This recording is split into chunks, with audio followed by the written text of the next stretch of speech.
ఆనాడు నేను మీ దగ్గరికి వచ్చినప్పుడు మీరందరూ ఒకటే కోరారు. దశాబ్దాలుగా మేము నివసిస్తున్న ప్రాంతం ఇది. మా తల్లిదండ్రుల దగ్గర నుంచి ఇక్కడనే ఉంటున్నారు. మాకు ఇక్కడనే ఈ ఇంటికే మీరు పట్టా ఇవ్వండి, శాశ్వత హక్కు వచ్చే విధంగా చేయండి అని ఆనాడు మీరు నన్ను కోరారు.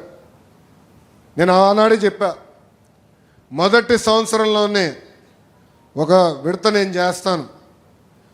రెండోది ఎండోమెంటు, ఇంకో పక్కన మనకు వచ్చేగల రైల్వే భూమిలో ఇంకొక సంవత్సరం పడుతుందని ఆనాడే చెప్పా. అటవీ శాఖ భూములు వచ్చే అటవీ, అదేవిధంగా కాల్వ కానివ్వండి, కొండ పోరంబోకు కానీ అది కొంచెం టైం పడుతుందని ఆనాడే చెప్పా. అంటే ఇచ్చిన హామీ నిలబెట్టుకునేదానికి ఈరోజు మీ లోకేష్ మీ ముందర నిలబడుతున్నారు.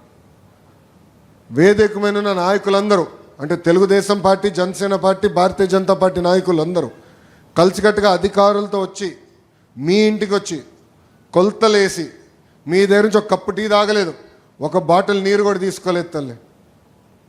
కానీ మీకు హామీ ఇచ్చాం నిలబెట్టుకోవాలి లక్ష్యంతో మీ దగ్గరకు వచ్చి అన్ని కొలతలేసి వివరాలు సేకరించిన తర్వాత అది నేను మాకు ఒక బోలా శంకర్ ఉన్నాడు, ఆయన పేరు అనగాని సత్యప్రసాద్ గారు, రెవెన్యూ మంత్రివర్యులు.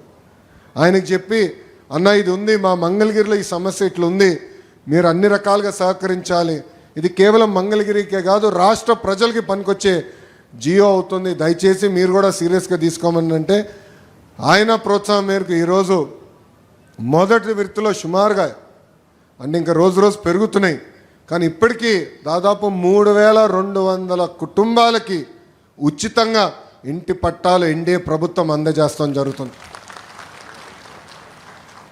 అమ్మా ఈరోజు ఆ ఆస్తి విలువ 1000 కోట్ల రూపాయలు. నేను ఇచ్చే పట్టా మీరు తీసుకెళ్ళి రిజిస్టర్ చేసుకోవచ్చు, ఇమ్మీడియట్గా రిజిస్టర్ చేసుకోవచ్చు. 2 సంవత్సరాల తర్వాత అమ్ముకునే హక్కు కూడా మీకు వస్తుంది.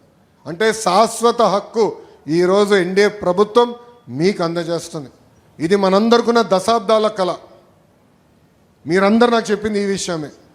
ఆ హామీ నిలబెట్టుకునేదానికే మీ లోకేష్ మీ ముందర నిలబడ్డారు. ఒక లక్ష్మీ నరసింహస్వామి గుడి ఏమి, అది కూడా అభివృద్ధి కార్యక్రమం మేము చేస్తున్నాం, అది కూడా డెవలప్ చేయాలని నిర్ణయం తీసుకున్నాం.